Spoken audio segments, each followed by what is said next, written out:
Hello and welcome to Feedback for the week of November 2nd. We are in November. Wow. Almost the year's end. I am joined by esteemed guest Patrick Klepek. Hello. Sterling McGarvey. And Abby Happy. What was it? Explain the... What shooter? You know, it's the half Buddy Christ thing. It's like the point and the thumbs up. That's what I was... But you're not doing much to distance yourself from the nickname that I've been trying to coin for you, Shooter McGarvey. Well, that's good. I like that. I know, right? See, I was he thinking, doesn't like it, though. He doesn't like it at all. Paul Newman, did this at that, the first CBS David Letterman episode. He stood up, and I was like, that's what cool guys do. I would totally like to think that when people first hear my name, though, they don't automatically think of Gilmore. Yes, that's probably good. That's where it's like, really? Wow. Well, guess what? Sorry. My last name is Sessler. My first name is Adam. People assume, or at least mistake, my name for someone who makes about 1 billion times more money than I do. Even on their worst day. You can't really go worse than almost rhyming syllables like Abby Happy. So That's true. And if I hyphenate, it's A Happy Guy. Screw it. This ain't feedback. Doubly This bad. is a support group for how we were teased about our names. There we go. Yeah.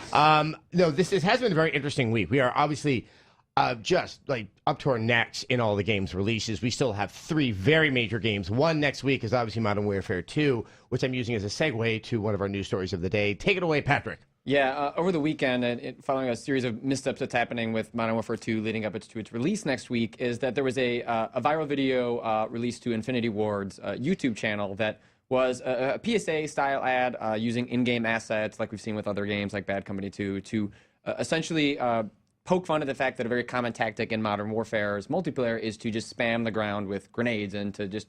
You're not actually fighting. You're not using skills. You're just doing something that people aren't looking at the ground. It's one of those sucky things. Yeah, it's one of those. It's cowering tactics. And so it was this PSA ad, but at the very end of the ad, it's sponsored by the sponsor. Essentially is like it comes out to a homophobic acronym, and the pullback from that has been like, as we were talking about like off camera, and the irony of this coming out, as Grand Theft Auto: The Ballad of Gay Tony comes out, why Infinity Ward would essentially endorse a very demeaning word that's used very commonly amongst the young users on Xbox Live. Oh yeah.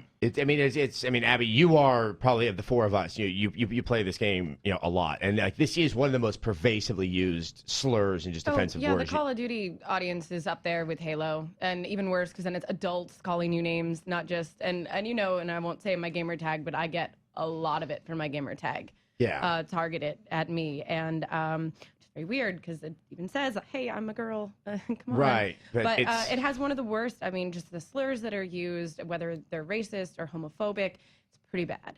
So now, I find it really hard to believe that this video would have come out and not one person who was responsible for putting it out there would have gone, "Oh, hey, wait a second." Maybe that's not a good idea. The problem is that Infinity Ward's community manager Robert Bowling came out and responded. Like it blew up over Twitter, and there's a big thing over the weekend. And one of the things he said in response is that the video was more of a social commentary joke of that stereotype than it was a fist bump of acceptance to it. Essentially implying they were well aware of what they were doing with the PSA. Even if they later come out and said that Infinity Ward didn't make this, they just commissioned it as part of a series of ads, and they since pulled it down from their YouTube channel. But they seem to be saying, we didn't think it was a big deal. People say it on Xbox Live all the time, which is actually a little more disturbing. I would have to say that there's a naivete in this that actually is a little more disconcerting than if this was just sort of outright nastiness. Well, it's completely unnecessary to finish their joke.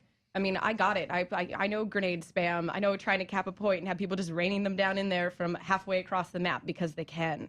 And, I got the joke. That was funny. But the part at the end was completely unnecessary.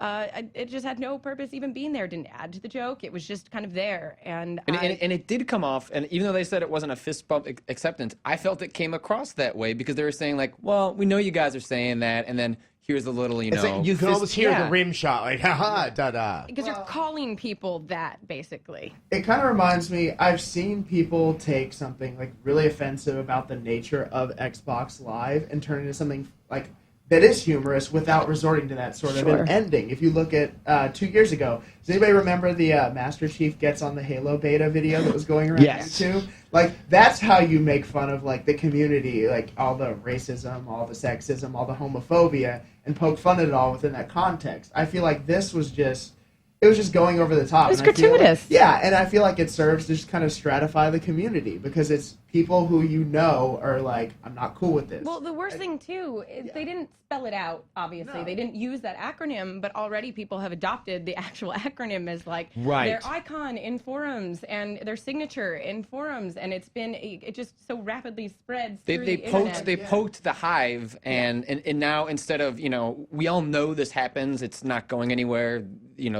This term is pretty prevalent among younger kids, is not seeing it for what we are seeing it as. But you shouldn't be encouraging them to do it. That's the thing. We know it's going to happen. It's not going anywhere. But why would you encourage it, especially on something like YouTube where, I mean, maybe that does make sense. Like, I can't remember where I read the editorial, but someone was saying that, yeah, what they did was wrong, but they're just kind of going along with the joke that these kids already do. Yeah. Not to say that's right, but Yeah, let's talk about Alabama in 1955 with going along with the joke on that one. Honestly, one of my friends over the weekend tweeted, I'm just kind of paraphrasing, but he said, guess what? Straight people, you don't get to take this word back.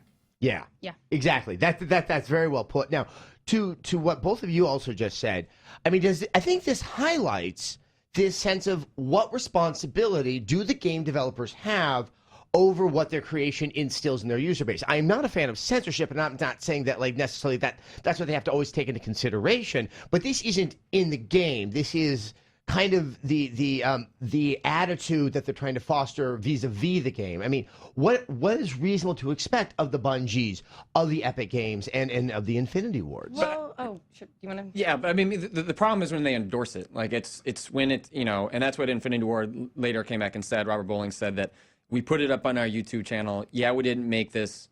We were wrong. This shouldn't have been officially endorsed. But it's, yeah, I mean, no, they have to take, when you take that much ownership over it, and when that's a commissioned part of the ads and you tweet about it and you put it on a YouTube channel, like, it becomes their problem. And, like, yeah, and not to mention, like, it's been very clear that there's some animosity between Infinity Ward and Activision. And but at the end of the day, this is why Activision exists, because if that video had been run through the channels of PR that it is, really supposed to go through, you would never have seen this video, because they have, just like any place else, standards, practices, clearances, legal, and this is why they have that in place. And if you want to go rogue and put stuff like that, okay, yeah, it can be done, and people leak things all the time, or talk about stuff, but I mean, this is why the system is in place. I mean, there's been so much energy leading up to this game, and we were here last week talking about sort of what we thought was the tempest in the teapot about the leaked footage.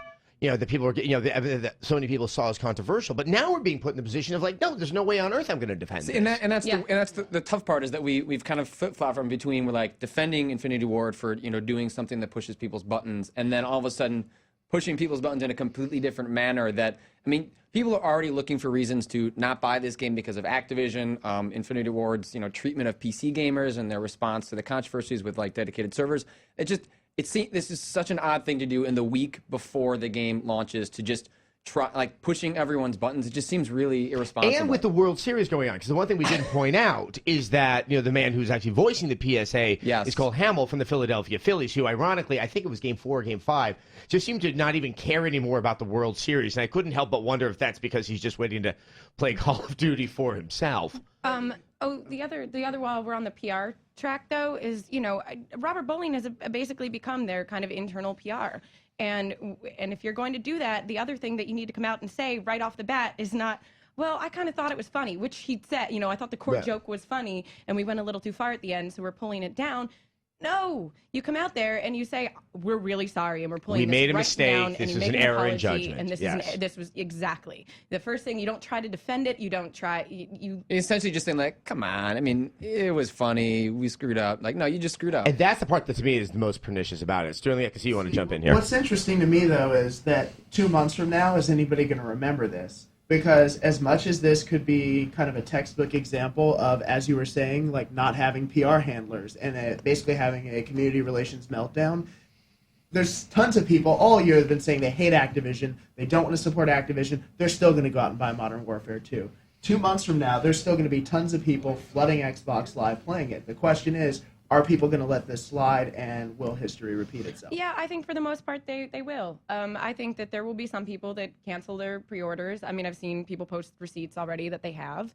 And maybe they'll buy it later on too, though. I mean, this is going to be one of the biggest games of the year. And most of the people Everybody buying wants it, to play it won't be aware of what happened. I mean, this thing Yeah. did, once again, curiously enough, stay within the video game community primarily. It didn't seem to puncture through into the mainstream media, which could have gone with this any number of ways. You know, Sure. but the onus isn't on gamers canceling their pre-orders and necessarily showing with their putting their money where their mouth is. It's Infinity Ward's handling of the response Yes. to it Right. that is distressing. Not if it means gamers don't buy the game. Like it's just Agreed. them not coming out and condemning it the way they should have. It's really unfortunate. It's up there with Rockstar handling hot coffee and denying that they had any responsibility with it. When Yeah. it's more than abundantly clear. Last point I want to make on this is that my soapbox is also addressing this.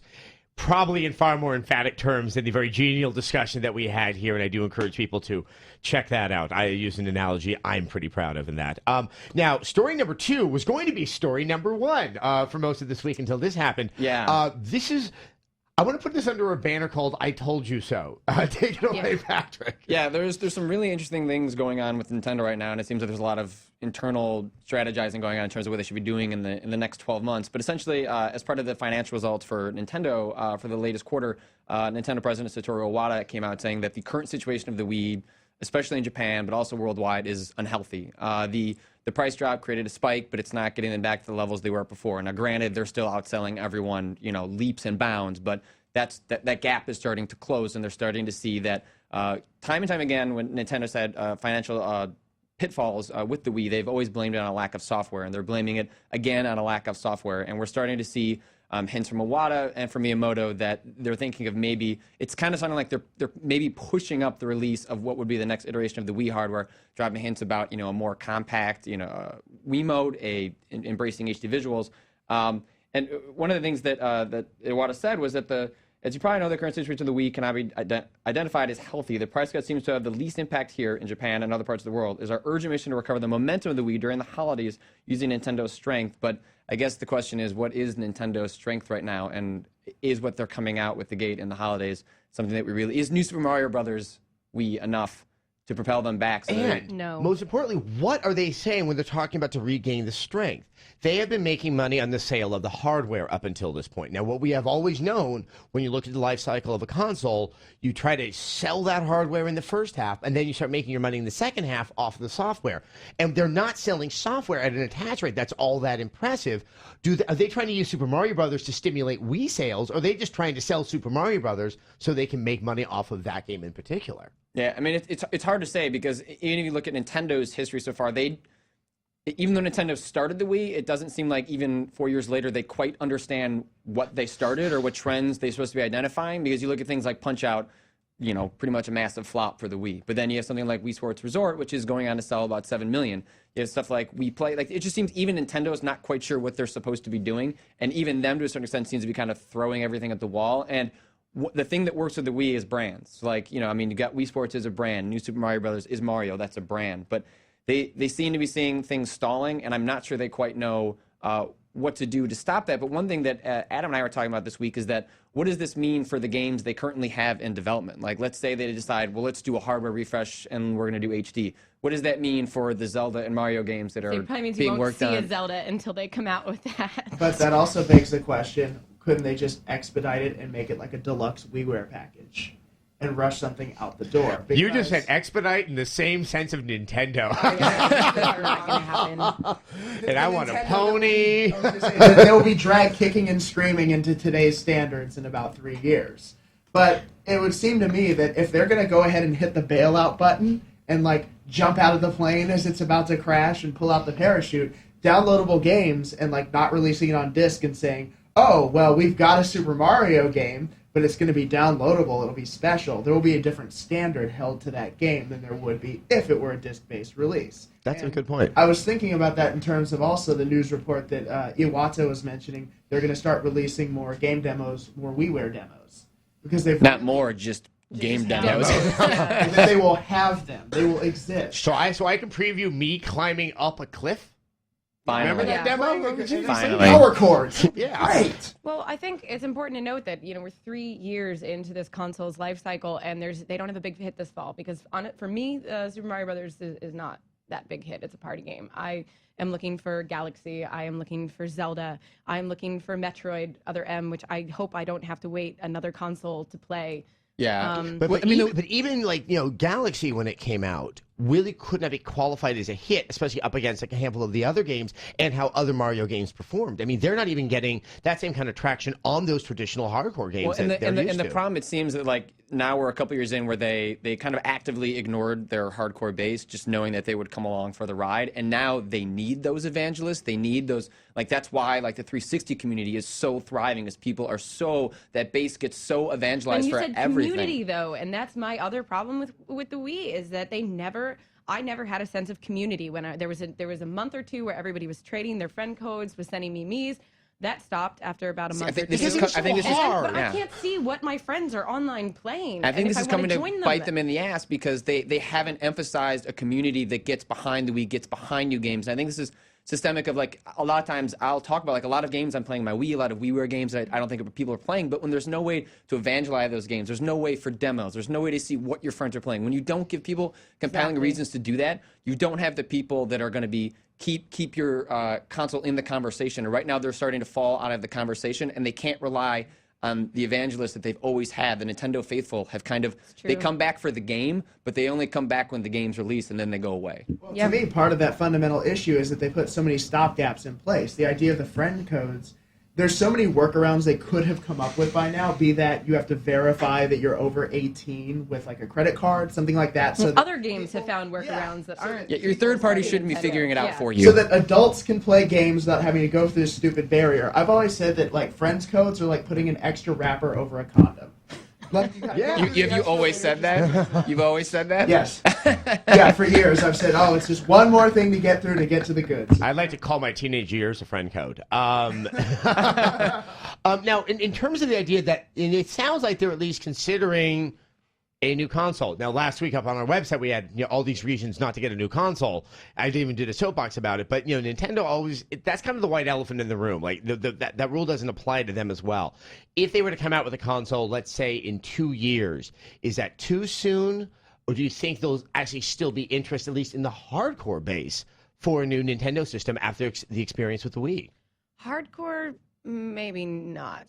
I mean, the graphics issue is half important to me. There's certain games that like Galaxy didn't need it. A lot of the first-party Nintendo games don't. Things that are colorful, that are blocky, that great really, art, essentially. Yeah, that really work with what the Wii can do. That system needs more memory, so people can develop better for it. That might help. But I mean, even the kind of I enjoy rail shooters. I enjoy playing rail shooters on the Wii. House of the Dead this spring, I enjoyed, except that the textures got so muddy and blocky that I couldn't see what I was shooting at, and it was insanely frustrating. And it would help. I think it would help people who want to do darker stuff, who want to do more adult. But I was originally that Wii fan base, and I've long since moved on to other pastures. I think it's also important to point out that when the Wii came out, HD TVs were still really expensive. 3 years ago, like a basic 32-inch LCD was probably $800. And back then it made sense to make a TV, even as Microsoft was pushing HD and Sony was pushing HD, to kind of counter-program. But then we've seen advancements. We've seen that the cost of HD TVs has dropped dramatically since that launch. We've looked at the fact that television standards just in the US alone have dropped, so people have to go digital. Doesn't mean they have to buy an HD TV, but things are pushing away from the traditional standard def presentation for all sorts of entertainment. And Nintendo was able to capitalize on that before, but I think their longevity is showing its limits. And that's where the whole Nintendo faithful thing. I think if they made some very simple changes, I think if they embraced HD visuals, if they came up with a new way to do community, even if it was focused just for the hardcore and that was not part of it, I mean, just if they did some simple things and they rolled out that new hardware, the Nintendo faithful will come back. Like, they have not abandoned permanently. But if you have to extend an olive branch, and they haven't really done that yet. But then the games along with that. Yeah. Yes. I think the question is I've always felt about Nintendo is there's this awesome idea, and then they have a special department that chips away at that special idea, and so you have a partially special idea, and that's what makes it out to market. So that's it for our news stories. Thank you very much, Patrick. So we're not going to do a traditional game of the week because a lot of other games have been coming out, and we've been kind of throwing to the wayside. And a slew of stuff came out last week, and we want to kind of address these 3 games in kind of a round-robin tag team I don't know, Are we lightning gonna, round are we gonna do format. high fives? Yeah, You know? exactly. We're gonna do it like Family Feud. We're talking about Style Savvy, right? Yes, we are talking about Style Savvy. Yes. For the world out there, speaking of Nintendo, one thing that they have done right is this game Style Savvy. Abby Happy will evangelize that thing like a revival minister. It's great. No, it's fun. It's like the Imagine games except for adults, and there's fashion and shoes and things that I like, and nobody cares but me. So let's talk about games. Let's talk about Tekken 6. Wait, people care about Tekken 6? Yeah, Tekken 6 came out last week. Obviously, a venerable series. So it's kind of surprising that I believe Tekken 3 came out in 98 or 99. So that was like an astonishing surprise to see on the original PlayStation. We've only gotten to Tekken 6 with tag team tournament and some other iterations in the meantime. I'm getting the sense that this puppy's getting a little long in the tooth. Abby, you have always been a Tekken fan. Where does Tekken 6 stack up? Tekken has a very soft spot in my heart. It's a little lackluster this time around for me, and I almost can't put my finger on why. And I know that you're going to talk about how bad the online modes work. I am cracking my knuckles. And I will agree that the scenario mode is dismal, but I'll also remind you that the scenario mode has always been dismal. So I didn't actually expect anything out of it. But I played a bunch of the arcade mode the last few days, and I still enjoy it. I don't play as many fighting games as a lot of other people, so I like something that I can button mash a little bit, and it kind of just feels organic to me. I was very interested to see that Anna looks like an Eastern European prostitute this time around, but for some reason Nina has like full clothing on. I don't get it. It's all the rage with kids, that whole yin-yang thing. Yeah, but I think Tekken might have been surpassed for me now by Soul Calibur. It kind of feels like it's a series that people DOA. have just grown tired of it. I'm not even sure if it even needs a reinvention. Exactly. I think maybe it just needs to be put to bed. But I didn't realize I was tired of it until this one, which is weird. Well, then there's value in the purchase. It's a learning lesson. Sterling, release your inner beast and explain the problems with the online. Deep breath. Okay, go. Okay, first of all, one of my biggest issues is that they tried to flesh out their single-player system by aping Virtua Fighter 5, which I think is a far more brilliant fighting game and far more well-executed. So they've got this whole Kyo and Dan system where you work your way up the hierarchy, just like you did in VF5. That had a charm because it tapped into the whole Japanese arcade style of, playing fighting games. This does it, in my opinion, a lot less cleverly. The items you get don't really hold as much significance as they do in VF5. And for all the things it apes, it doesn't ape the online very well. Overall, I mean, it's so much different stuff that I feel like Virtua Fighter does so much better than what you see with Tekken, including online. I think that Tekken's online is it's such a deal breaker. But isn't fundamentally it's broken? Like it's laggy. It's like almost unplayable is what I'm hearing from a lot of people. There's so many stutter stops that just don't work within that game. And you can't do that with a fighting game. No, in your video. And you can't do it for any game, but You can't fighting do it for games. any game online. Think In of the it- video review, yeah. there's parts where it's like, swing, stop, move, stop. And it's just, it keeps going and going. There's so many other 3D fighting games out there that are older, that cost less, and deliver so much more. I mean, hell, Sure. if you have a PS3, like to me, Tekken 5 Dark Resurrection does a better job with its online than Tekken 6 does at full price. And scenario mode, playing through scenario mode, it kept reminding me of what happens when you take Tekken characters outside of their native environment. Does anybody here remember Death by Degrees? Yes. Yeah. It's But- kind of a game. I mean, the scenario, but as I pointed out, It's like, on a scenario, disc. scenario mode has always been pretty lame. There's, the backgrounds aren't interesting. The story's not always bad, but then you have to play through Oh, the like story's 40 bad. levels. Oh, the of- story's bad. But once It's again, fun. I've never gone to the fighting game going, fun. I want to know what happens next. Eh. So anyway, there's Tekken 6. Obviously, we gave it a 3 out of 5. This is not a wild endorsement with everything else coming out this year. Yeah, this is definitely not one to get behind. Probably one of the more interesting games that we knew were coming out during the holidays is DJ Hero. There's many questions surrounded this. The proliferation of plastic instruments that are coming out of Activision, mixed with the fact that this is a different type of game for a much different type of audience, would have the same resonance as Guitar Hero. Looks like it doesn't really do it. Patrick, I'm going to start with you because you did review this. Yeah, I game. did review it, and again, this is a game I gave it 3 out of 5. But I mean, it's a much more glowing 3 out of 5 than I think we're giving Tekken, because DJ Hero is fundamentally a good game. It's a really as someone that knows nothing about DJing, what it would take to be a DJ. An It iPod. it does. Ouch. It does make me feel cool. Like it has these moments that just you like you having Guitar Hero, especially when you first play the game. You're just like, yeah, I feel like a badass as I'm turning the knobs and I'm jumping all around the board. But the real problem with DJ Hero is things that are so glaringly obvious that they're going to be fixed in the sequel, and a lot of them have to do with the hardware and the way the game uses a crossfader. In that the crossfader is the main mechanic of this game, and when you're an actual DJ, Sterling, you can give me some input, but I'm assuming that there's no resistance. You're clearly going back and forth between a track, but in a game you have mechanics that it's either A, B, or C, and in this game it's either left, middle, or right. And there is a little bit of resistance when you're using the crossfader, but not enough that you're able to register it with your hand until you've played the game 10 hours. And I said in my review, I couldn't tell if by the time I was 10 hours in and I got how to use it very skillfully, if I was just indoctrinated to the fact that it's not very good, or if I'd actually become used to the game's nuance. And I don't feel like I became used to it. I feel like I became indoctrinated and just got used to the fact that I really wish the crossfader stopped a little more in the middle, or if it was a little more customizable, because it's fundamentally a game. So I want it to be a little more literal of left, middle, right. But that was more me. See, the crossfader didn't bother me, and the reason why is because you don't actually have to hit that middle spot to actually bring it back to the track, back to the middle. You can just kind of tap it over just a little bit.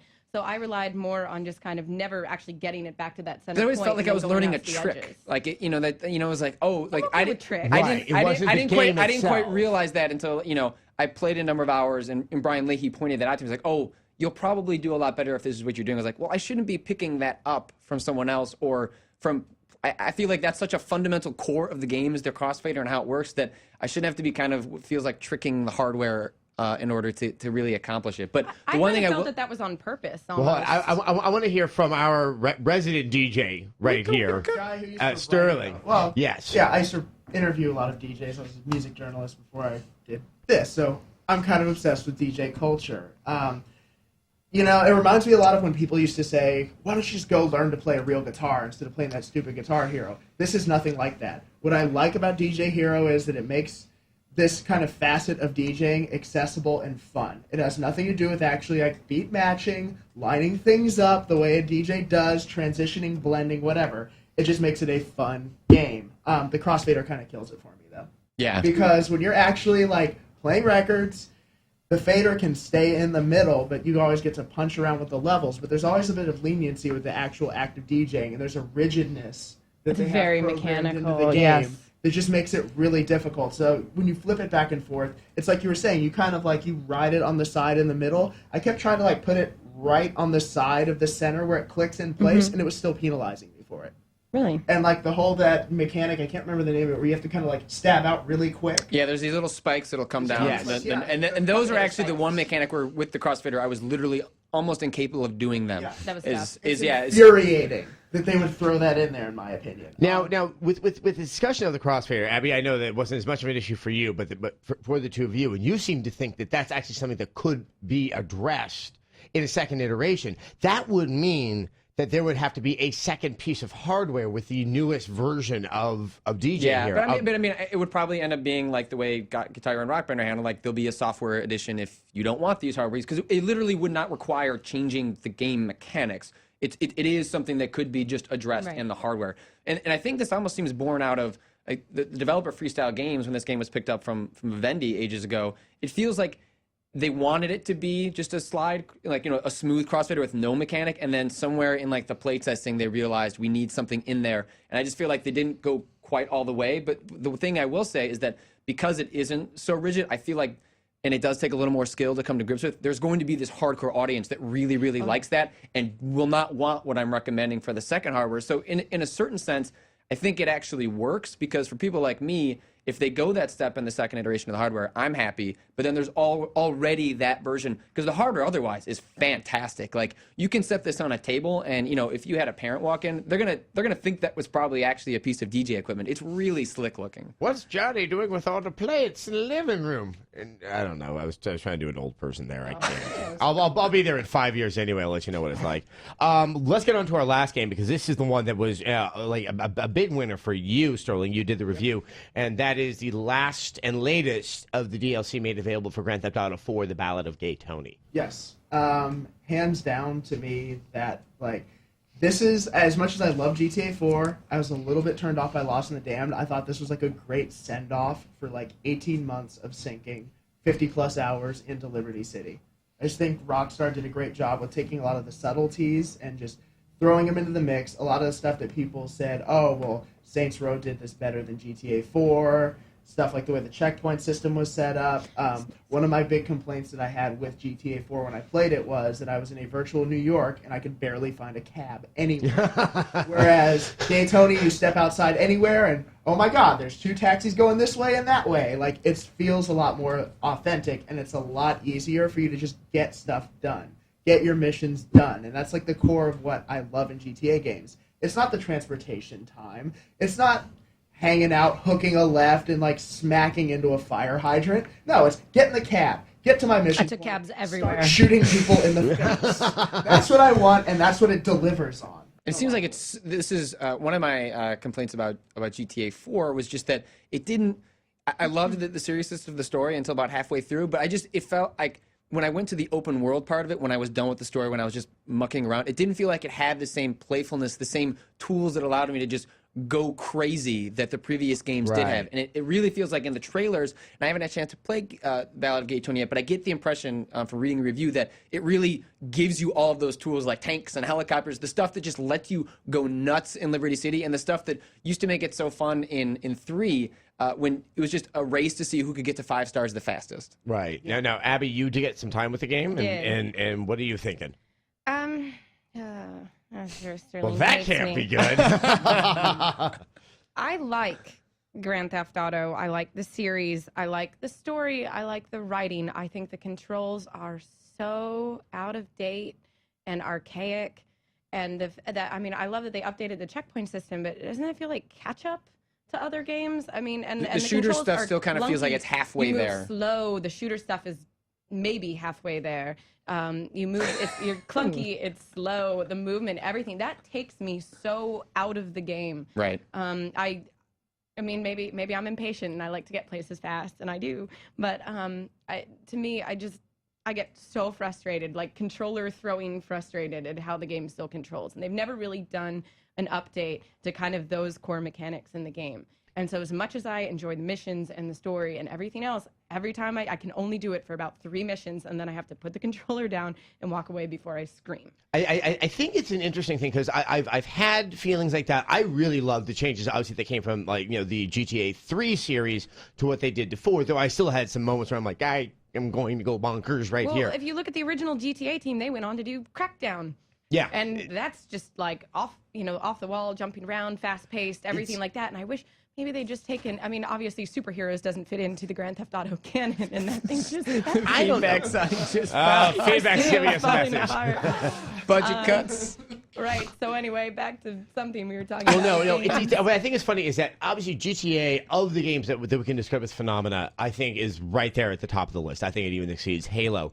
I've always wondered if, given the fact that there's an audience for this game that are not gamers per se, or definitely not the level of sort of breadth of playtime with other games that we have, if a lot of those issues really aren't issues for them, but for us who have gone on to play Gears of War, who have gone on to play Call of Duty, it's like we're a little bit more like, okay, we're having to fight around these controls. At the same time, though, I think that the people that would first get behind downloadable content are us kind of people that are playing and looking for those experiences. So when they're not GTA. But at the same time, like GTA didn't feel as clunky when 4 came out, but that was also a while ago now. Again, it was also it always felt like halfway there. It's like, oh, you guys got it a little more right, but it's not like enough that you can just really just get so engrossed in the gameplay and stop worrying about the little ticks that just like and I find myself focusing way too much on the gameplay and not the actual game. Now, Sterling, do you think though that there's some kernels here that you can see what their next kind of jump would be gameplay style going into, say, GTA 5? Well, I think whatever they're going to do, like the checkpoint system, one of my favorite things is the fact that in the middle of a mission, if I fail it, I get the text on my cell phone, I ignore the text, I go to a weapon shop, I go buy body armor, then I hit the text, go back strapped, and kill everybody in the room. Like, I love that feature. I know that's definitely going to carry over.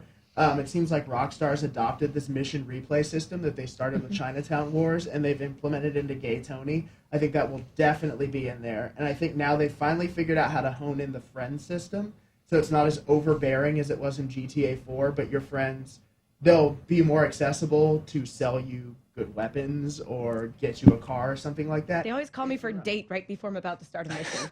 Yeah. Like, I've gotten really good at ignoring my friends, and then I realized when I ran out of sticky bombs, I needed to make some phone calls. If my real life friends, though, got mad at me every time I was like, oh man, sorry, not tonight, I would have no friends. If my real life friends got me sticky bombs, I'd be like, Might be a what the little hell are bit you different doing, situation. friend? Oh, never mind. I think like the best thing I took away from it all, aside from what we might see in whatever next iteration is I love the way that after all the time we invested, the end of that game and just the end credits and the way it just pans out over Liberty City as the credits are rolling and they've got like this happy like disco playing. It reminds me of the end of The Wire. Like the end of like the series finale. No spoilers. Yeah, I was going to say, we'll spoil seriously. Modern Warfare, and then we'll Not The Wire. spoil The Wire. That's an American classic, The Wire. A sacred cow, you don't slay it. But it reminded me of the end of The Wire. I know that sounds like it's kind of putting it up on a pedestal, but it was the idea. But it's a sense of something big and epic, kind of getting that kind of glorious send-off. And life continues even with or without whoever you're seeing. Life goes on. I feel like we're leaving this part of Liberty City, but the characters will continue with or without us. Well, you know what? I think that's a great way to kind of wrap up our discussion of the games of the week. I know that we're running a little bit over, but we were commenting on how much we do like this question from our reader, and I'm going to go ahead and read it. It's from Not a Fanboy That I Know. This sounds familiar, and if that sounds familiar, we must have used them on the show before. Do you think game developers should focus more on providing broader and more dynamic difficulty settings? Seasoned gamers want to be challenged, but more casual players want to finish games, have fun, and not get overstressed in the process. I think this really is a huge challenge for a lot of game developers out there. Right. Well, I mean, the question is actually addressing that there should be more difficulty levels, which I feel like most games I pick up now have an easy, a medium, a hard, and But it's the quality of those difficulty levels. Exactly. And as I know I've talked about with you, is that Call of Duty drives me nuts because on veteran difficulty, well, back to grenade spam. And it's not just Infinity Ward, it's Treyarch's too. And you go back and it becomes very mechanical. Well, I got to wait here, and maybe they'll stop throwing grenades, and I can shoot that guy and run. People manage to screw up like the hardest difficulty levels on so many games, like Metroid Prime 3 veteran. I actually didn't really realize I was playing on like the veteran mode the whole time until I got to the final boss, and it took me like 167 tries or something ridiculous. I think it's being very careful about how you structure that mode and not just making it as simple as you die faster. It would be making the AI better. And finding just ways to more creatively have a more difficult or easy level. I think you see that on both sides. I think you're saying, really hardcore shooter fans like you, and this applies to a lot of different genres, really wanting a better balanced, better tweaked, hard mode, having that normal mode for a lot of people, then also having, the casual mode too is, and I think we're going to start seeing a more transition to not calling it easy and maybe calling it casual, and like that's friendly. And actually, Red Faction Guerrilla, when I played it earlier this year, was a game that had really mediocre shooter mechanics but amazing destructibility. A game that from the outset I put on casual, felt didn't feel guilty about it because so hard on media because I didn't have to worry about the stuff that sucked, and I could focus on the stuff that was great. And I think it did help in a small way that it was called casual as opposed to easy. And maybe that goes back to just my roots of playing games forever, but like I feel a little weird putting it on easy or baby mode. But like saying casual, I'm like, casual is a really trendy word these days. I think it's kind of also it's genre dependent. I feel like with shooters, when you play on a harder mode, developers just seem to err towards bullet sponge. Yep. So you take more damage, they take less damage, thus changing the gradients, and it doesn't adjust to these times where people are programming everything to be more dynamic, more reactive, like what you're talking about. Whereas a game that comes to mind to me, besides Red Faction, is Batman Arkham Asylum. Sure. For the things I didn't love about Arkham Asylum, one of the things I did love was jumping up from just playing it on normal to playing it on hard, and it felt like a reasonable upward climb. It didn't feel like they just threw impossible and the guys took way less damage and I got my ass kicked. The curve felt realistic for what I had been playing before. Now, what is the problem? What I would assume is really behind a lot of this not being balanced on most of those difficulty settings is that how much more time you would have to invest in the development of the game to create that balancing. That, like, are we looking at 6 months? Are we looking at a year's worth of balancing time to make sure that all of those various settings are going to be, you know, equally sufficient? That's a lot to ask from every game that's coming out.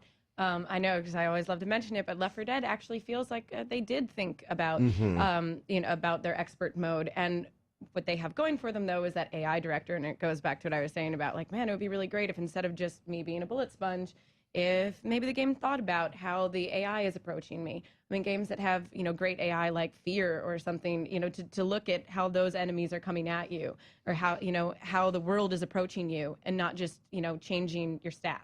And actually, one of the areas we're seeing this, you know, not in shooter related, but like music games are being very progressive, and in the last batch of games, especially on Activision side, in terms of how they're approaching this sort of dynamic difficulty. Guitar Hero 5's party mode, which would be, you know, should be immediately copied by Harmonix for the next Rock Band game, where in mid song you can change the difficulty, you can change what instrument you're on, because I'm the kind of person that I know I can't play every song on expert, but it's a sure of a hell of a lot more fun to play on expert. Fun to try. It's fun to try, but it's not fun to fail. And actually, DJ Hero does this really interestingly too, because the game doesn't. There is no way to fail. No fail is part of the game's base mechanic. You cannot fail a song. You can screw up parts of the song. You know, things get muted, but you know, it's never fun to fail. But it's more fun to succeed in the song. The gratification you get is not because you didn't fail, but because you played the song better. Yeah. So I think it's really progressive in DJ Hero that it adopts that, because it's not fun to fail, but you know you've done better when you get a higher score, when you get more stars. Like, failing 3/4 through the song or 5 notes before the end doesn't teach you anything except that you're angry. See, now as you say that, that also makes me think about, speaking of music games, a lot of people have been complaining about Lego Rock Band and Band Hero and these, like, family-friendlier games. But for somebody like me who, you know, no, I don't have kids or anything, but, like, the idea that I can take a song and play it on hard or expert, because I haven't quite hit that breakthrough where you jump from but you want to try hard to expert. These are like bridge songs. I can import them into my Rock Band music collection, and therefore I have a bridge to bring myself up to a higher difficulty. And the Beatles does a great job with that as well. You could just play Weezer all day. But the idea that they're trying to bridge it with this year's crop of games to make it so that you have a smooth gradient upward from easy to medium, medium to hard, hard to expert for everybody, I think is a great advancement. Yeah, it's kind of like, you know, the cinematic equivalent of going from the Muppet movie to Pasolini's Solo. You know, you just want to sort of work your way all the way up there. All right, ding! I see it down there. Hey, guys, thank you so much. We have gone a little bit over, but I think it's because this was a very fascinating discussion that really ran the gamut from social issues to grenade spam, DJing and solo. Exactly. Guys, thanks again. This is Feedback. We're going to be back again next week when Modern Warfare 2 will stop causing controversy and maybe will just get released. Thanks. See you then.